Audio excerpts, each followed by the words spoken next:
My name's Nellie, and growing up in our house was like living under constant surveillance. Dad was a professor, his life revolved around the university, and he expected nothing less from me and my sister, Anna. Mom was pretty much the enforcer of Dad's rules, always making sure we were the perfect daughters.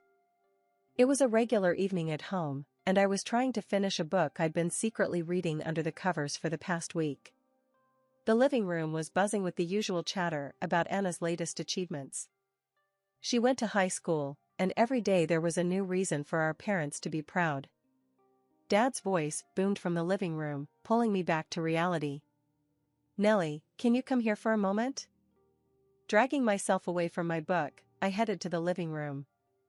Anna was sitting on the couch, grinning like she'd won the lottery, while Mom was passing around cups of tea. Dad cleared his throat as I walked in. "Sit down, Nellie. We were just discussing Anna's latest paper. It's been selected for the school's research journal. A significant achievement." "That's great," I mumbled, forcing a smile. Anna shot me a look, her eyes sparkling with that all-too-familiar mix of pity and superiority. Mom chimed in, her tone laced with that nagging edge I knew all too well. "Your sister works so hard. We're just hoping you'll start putting in some effort too, Nellie. We've yet to see you shine like your sister." I sank into an armchair, feeling the weight of their expectations crushing me. "I'm doing my best," I replied, my voice barely above a whisper. Dad's response was quick, his words sharp. "Your best? We expect excellence, Nellie. Not just best.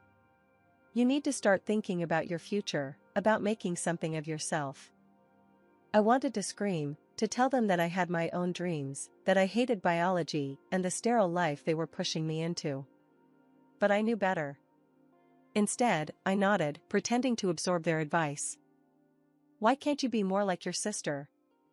Dad's question wasn't really a question, it was an accusation. Anna just sat there, sipping her tea, the golden child basking in her perfect little world. I stood up, feeling the need to escape before I said something I'd regret. "I have homework," I said, turning towards my room. "Remember, Nellie," Mom called after me, her voice stern.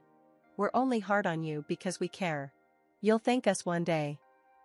In my room, I closed the door gently, leaned back against it, and let out a breath I didn't realize I'd been holding. The walls of my room felt like the only place where I could be myself, away from their constant comparisons and impossible standards. High school felt like a minefield. Each step had to be calculated, or else it would set off an explosion at home. Anna was already in college, the pride of the family, leaving me to navigate the turbulent waters of my teenage years under the ever-watchful eyes of Mom and Dad. One particularly drab Tuesday, I decided enough was enough. If I had to play the part of the obedient daughter, I was at least going to find small ways to make it bearable. That morning, before school, I slipped on a bright red band under my dull gray sweater, a small act of defiance, but it felt like claiming a piece of my identity. At school, I was a different person. I hung out with Max and Liz, a couple of outcasts like me who didn't fit the typical mold. We'd skip the occasional class to hang out in the old music room, where I could finally breathe. "Nellie, you coming?" Max nudged me as the bell rang for the next period. "Yeah, let's get out of here," I replied, grabbing my bag and following them. We settled into our usual spot, and I pulled out my hidden headphones, ready to drown in some music that Mom and Dad would never approve of. Liz watched me, an eyebrow raised. "Still hiding that stuff from your folks?" she asked, her tone a mix of amusement and pity. "Yeah, Dad would flip if he knew I was into punk rock. You know how he is about proper influences and all that crap," I muttered, fiddling with the headphone cord. Max laughed, shaking his head. "Man, your parents are something else. How do you stand it?" "I don't know. I just do what I have to do, I guess. Keep my head down, mostly." The conversation drifted away from me as I lost myself in the music, the lyrics pumping me up, giving me a dose of courage I desperately needed. Later that week, I decided to take an even bolder step. I'd been saving up for my part-time job at the local bookstore, a job Mom and Dad barely approved of, and bought a pair of ripped jeans. Hiding them in my bag, I changed at school on Friday, ready to feel a little more like myself. Walking home in those jeans felt exhilarating, but as I turned onto our street, my heart sank. There was Dad, waiting at the front door, arms crossed. Panic set in. I had forgotten he was home early on Fridays. "What on earth are you wearing, Nellie?" His voice was calm, but the disapproval was clear as day. "They're just jeans, Dad. Everyone wears them," I said, my voice small, bracing for the storm. "They are not just jeans. They are a statement, and not one we approve of. Go change. Now." I clenched my fists, fighting the urge to yell back. "It's just clothes, Dad. It doesn't change who I am." He stepped closer, his presence imposing. "Everything you do reflects on this family, Nellie. Remember that." I stormed past him, slamming the door to my room behind me. The jeans were thrown into the back of my closet, hidden yet again. But something inside me had shifted. That night, I made a promise to myself. No matter how small, I'd keep finding ways to rebel, to be me. Even if it meant just a hidden streak of red or a song no one else knew I loved. When it was time for me to pick a university, the whole choice part was a joke. Dad had it all mapped out. I was going to the same university he taught at, just like Anna. The decision wasn't mine, it was handed down like a family heirloom I never asked for. The major? Biology, Dad's field. "It's a respectable field, Nellie, and you'll have a secure future," he'd said the night we talked about my so-called choices. The truth? I had no interest in biology. I wanted to study literature, lose myself in books and stories, not cells and organisms. But that wasn't part of Dad's plan. "Think about your future, Nellie. This is for the best," Dad had said that evening at dinner, his tone final. Mom just nodded along, adding, "Your father knows what's best, dear. Anna's doing wonderfully well, just follow in her footsteps." So, that was it. I enrolled in biology, and just like high school, college became another series of hoops to jump through. The first year was a blur of classes I had zero interest in. I'd sit in the back of lectures, doodling in the margins of my notebooks or getting lost in my thoughts, imagining I was somewhere else, anywhere else. One afternoon, I bumped into a senior student, Mark, at the campus cafe. He was a literature major, and we hit it off talking about a novel I had secretly been reading. "You actually like this stuff, huh?" Mark smiled, pointing at my biology textbook. "It's not by choice. It's complicated," I sighed, my usual defensiveness about my situation kicking in. "Sounds like a prison sentence," Mark laughed. "You should have gone for something you love. Why stick with something that makes you miserable?" His words hit too close to home. "It's not that simple. My dad's a professor here, in this department. I didn't have much of a say." Mark raised an eyebrow. "That sucks. But hey, maybe you can switch majors? Talk to someone in the lit department?" I shook my head, a bitter laugh escaping. "You don't know my dad. Switching isn't an option. This is my life." As the year dragged on, I met with Mark a few more times. He became my window to the world I wanted to be part of. Through him, I got glimpses of literature classes, poetry readings, discussions that sparked a fire in me. But at the end of each meeting, I had to return to my reality, the world of biology labs and lectures that felt more suffocating each day. My last year at university was nothing short of a family spectacle, thanks to my sister Anna's grand wedding. She had recently introduced her fiancé to us, Michael, a lawyer 10 years her senior, working for a large corporate firm. My parents couldn't have been happier with her choice. He was exactly what they envisioned for both their daughters, successful, respectable, and financially secure. At their engagement party, the joy on my parents' faces was unmistakable. They had the perfect son-in-law. The wedding preparations were a flurry of activities where every detail, from the bridesmaids' dresses to the flower arrangements on the guest tables, was meticulously chosen by Mom. She relished her role, guiding Anna through every step, ensuring the day would be nothing short of perfect according to their standards. After the wedding, which went exactly as my parents had planned, Mom's visits to Anna became more frequent. She would often tell her how to manage her new home, advising her on everything from hosting dinner parties to managing finances, all the while hinting that I should start looking for a husband of similar caliber. "I hope you're paying attention, Nellie," Mom would say on her return from these visits. "You'll need to know all this when you find the right man. It's time you thought about settling down too." One chilly November afternoon, after another lecture I barely listened to, I decided to take a different route home through the old part of town. That's when I saw him, Jake, leaning casually against a vintage race car, a stark contrast to the world I was entangled in. "Nice car," I said, drawn to the bright red paint and the powerful engine sound. Jake looked up, a wide grin spreading across his face. "Thanks.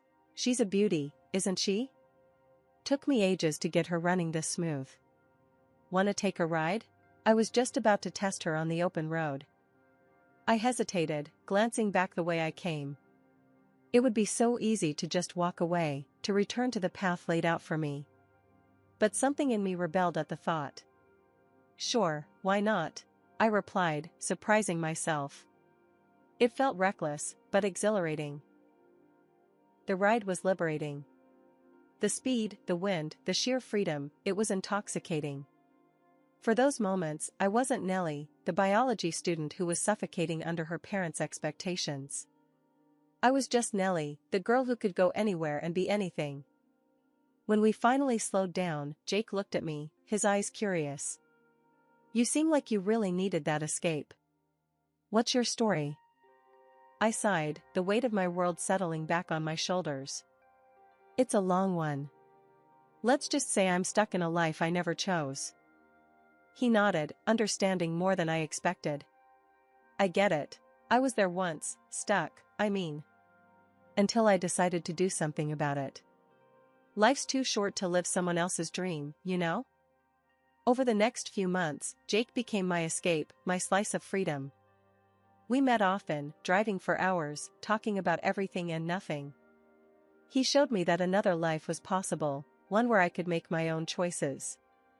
One evening, as the city lights twinkled below us, he turned to me, serious. "Nellie, I don't want to be just an escape for you.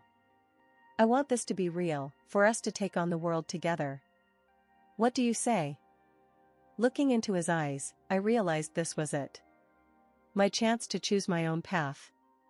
"Yes," I said, my voice steady. "Let's do it. Let's be real together." The day I decided to introduce Jake to my parents, my stomach was a tight knot of nerves. I knew this wasn't going to be easy. Jake, with his leather vest, black t-shirt, ripped jeans, and hair tied back with a simple string, wasn't what my parents envisioned for me. He was the antithesis of the clean-cut, suit-and-tie professional like my sister's husband, Michael.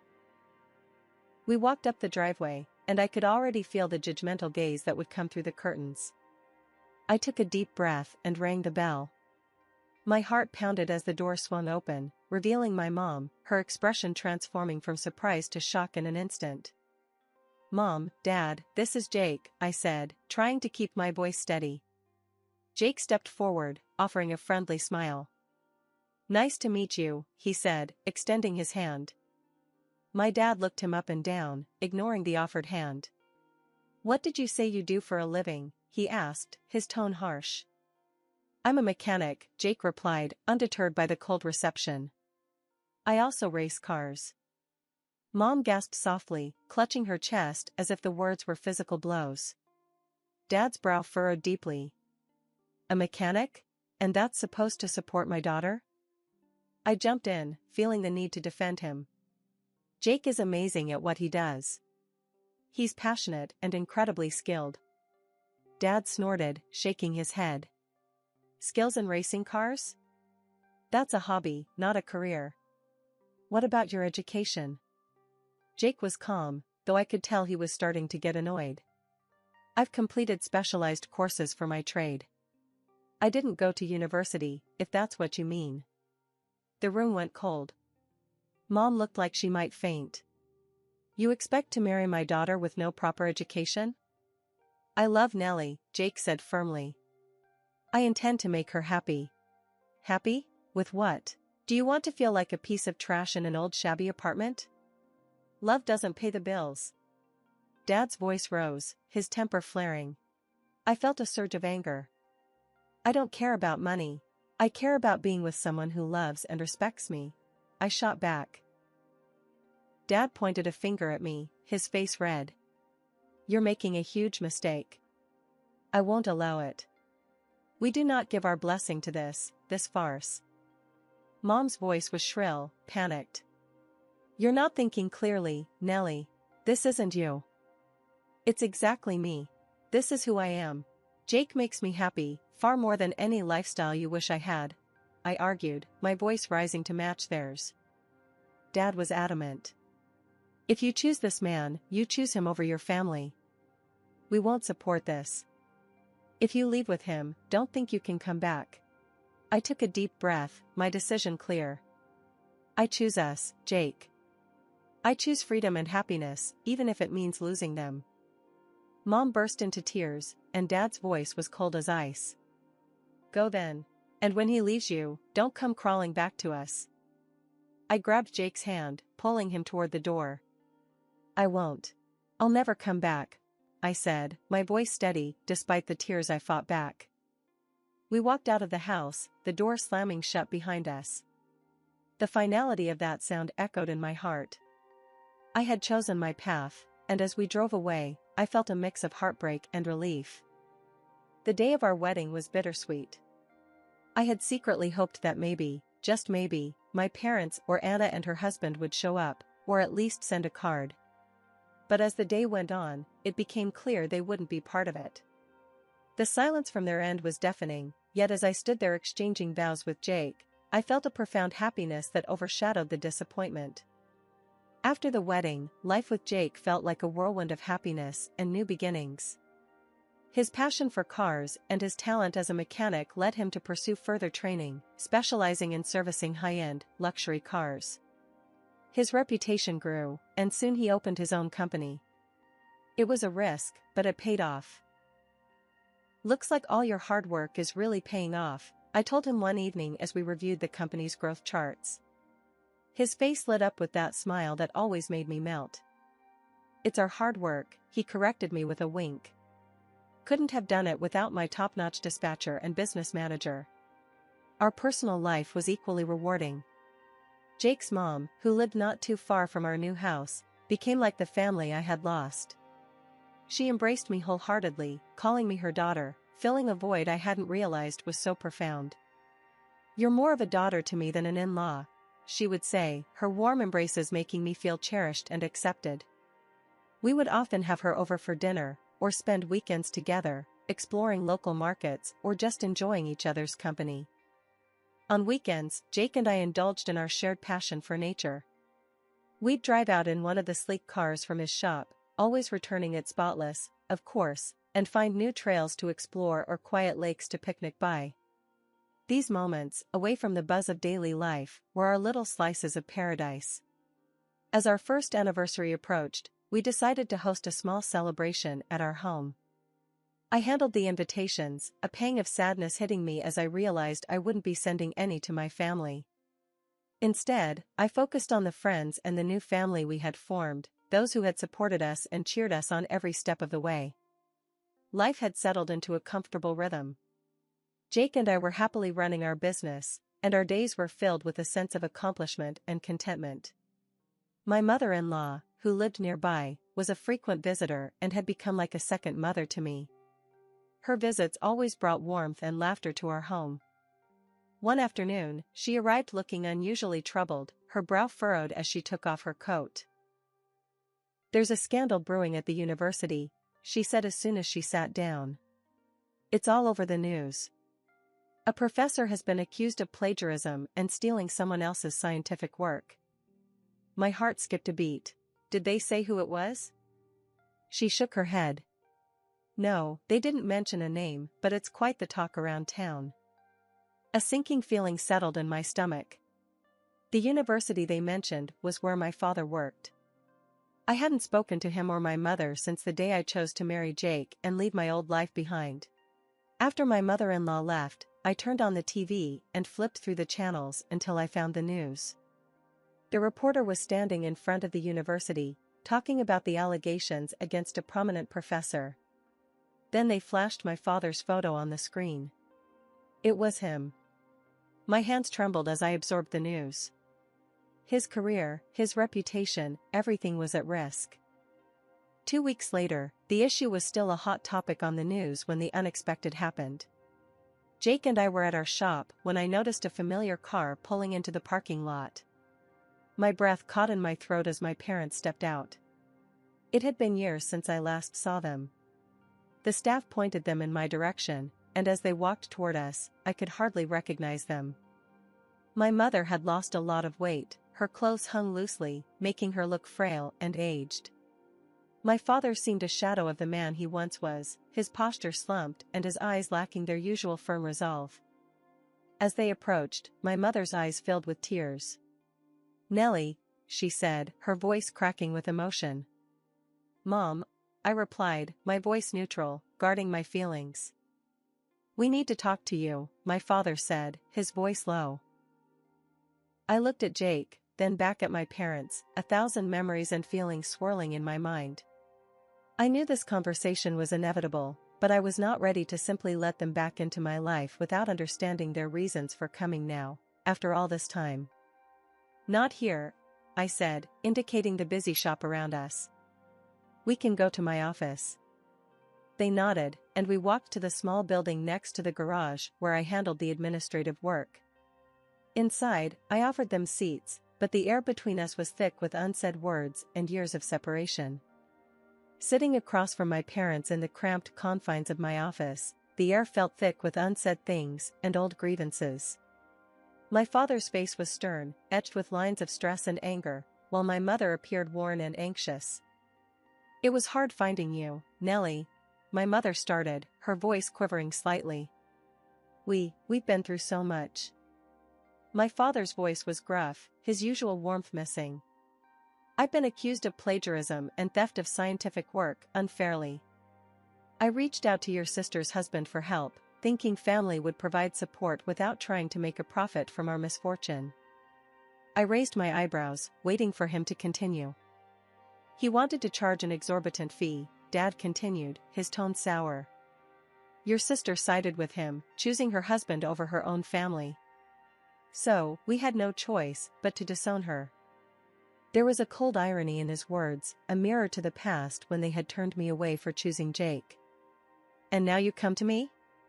I asked, unable to keep the bitterness from my voice. "Yes," he said bluntly. "We need a place to stay.